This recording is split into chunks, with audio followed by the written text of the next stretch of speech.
The equation for the electric field is E is equal to F by Q.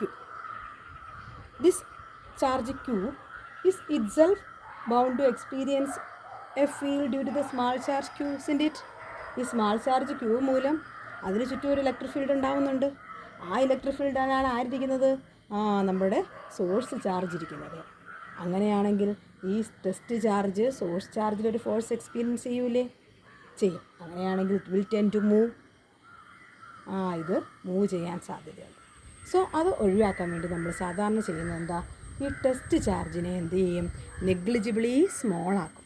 Test charge എപ്പോഴും negligibly small, 0 അല്ല, എന്നാൽ 0യുടെ അടുത്തൊരു Q tends to 0. അങ്ങനെയാണെങ്കിൽ so equation can be written as E is equal to limit apply ചെയ്യും Q tends to 0 F by Q. സ്വാഭാവികമായിട്ടും Q വളരെ ചെറുതാണെങ്കിൽ Q മൂലം ഇങ്ങോട്ടേക്ക് കൊടുക്കുന്ന ഫോഴ്സും വളരെ കുറവായിരിക്കും. ഫോഴ്സ് കുറവാണെങ്കിലും F by Q has definite value. അപ്പോൾ നമുക്ക് ഇലക്ട്രിക് ഫീൽഡിൻ്റെ ഇക്വേഷൻ അറിയാം. E is equal to 1/4πε0 Q by R². Here equation നോക്കിക്കേ, ഇവിടെ സ്മാൾ ക്യൂ ഉണ്ടോ? ഇല്ല.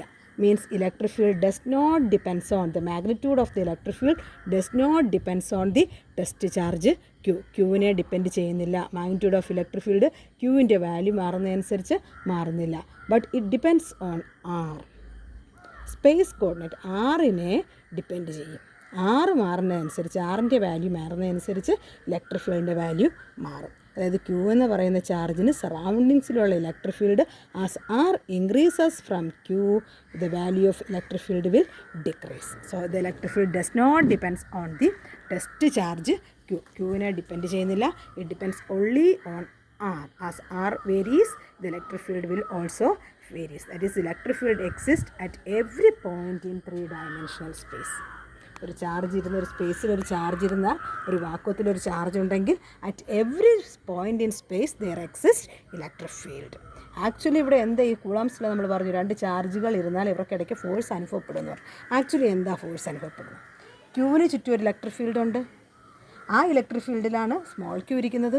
So small q will interact with the electric field due to the capital q. Similarly capital small q മൂലം ഒരു electric field അതിന് ചുറ്റുമുണ്ട്. ആ electric ഫീൽഡിലാണ് ക്യാപിറ്റൽ ക്യൂ ഇരിക്കുന്നത്.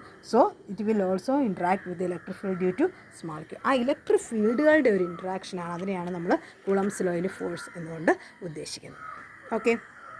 അപ്പോൾ ഇനി നമുക്ക് പറയാനുള്ളത്, ഒരു പോസിറ്റീവ് ചാർജ് ആണെങ്കിൽ എപ്പോഴും പോസിറ്റീവ് ചാർജിന് ചുറ്റുമുള്ള ഇലക്ട്രിക് ഫീൽഡ് വെക്ടറാണ്. അതിൻ്റെ ഡയറക്ഷൻ വരയ്ക്കുമ്പോൾ ഇറ്റ് ഈസ് റേഡിയലി ഔട്ട്വേർഡ് ആയിരിക്കും. പോസിറ്റീവ് ചാർജിൽ നിന്നും the electric field will be directed radially outward.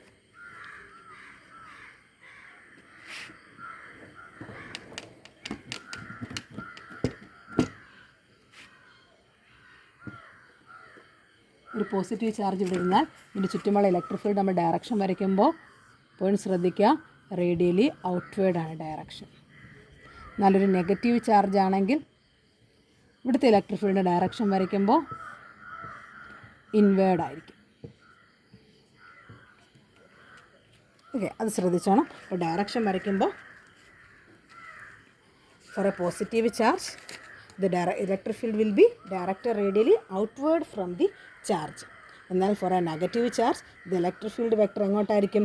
At each point is radially inwards ആയിരിക്കും. ഏത് പോയിൻ്റ് ഇലക്ട്രിക് ഫീൽഡ് വരച്ചാലും അത് ഇൻവേർഡ് ആയിരിക്കും. എന്നാൽ പോസിറ്റീവ് ചാർജ് ആണെങ്കിൽ റേഡിയലി ഔട്ട്വേർഡ് ആയിരിക്കും. ഓക്കെ. ഇനി ഞാൻ ഈ ചാർജിന് ചുറ്റും ഈക്വൽ ഡിസ്റ്റൻസിലുള്ള പോയിൻ്റ് കൺസിഡർ ചെയ്യുന്നു. ക്യൂവിൽ നിന്നും ഒരു പർട്ടിക്കുലർ ഡിസ്റ്റൻസ് മാറി ഇവിടെ ഒരു പോയിൻ്റ് കൺസിഡർ ചെയ്തു. അതേ ഡിസ്റ്റൻസിൽ ഇവിടെ ഒരു പോയിൻ്റ്, അതേ ഡിസ്റ്റൻസിൽ ഇവിടെ, അങ്ങനെ ഇക്വ ഡിസ്റ്റൻ്റ് ആയിട്ടുള്ള പോയിൻ്റ് ഞാനൊന്ന് കൺസിഡർ ചെയ്യുന്നു. Can you say what is electric field at these points? നമുക്കറിയാം equation F is equal to 1/4πε0 Q by R².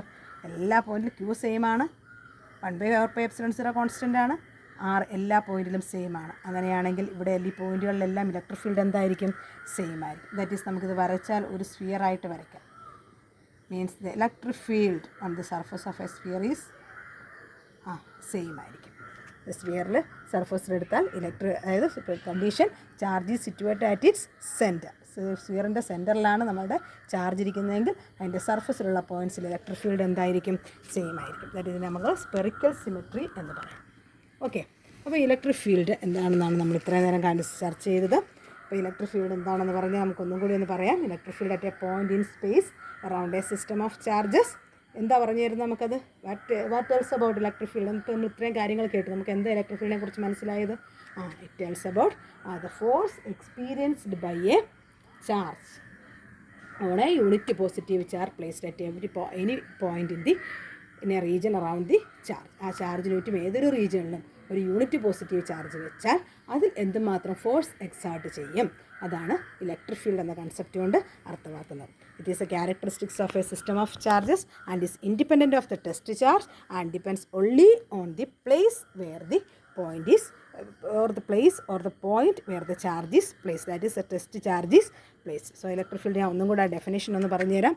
Electric field at A point due to a charge q at a point in space is defined as the force that a unit positive charge would experience when placed at that point. Okay, അപ്പോൾ electric field എന്ന concept clear ആയെന്ന് തോന്നുന്നു. Thank you.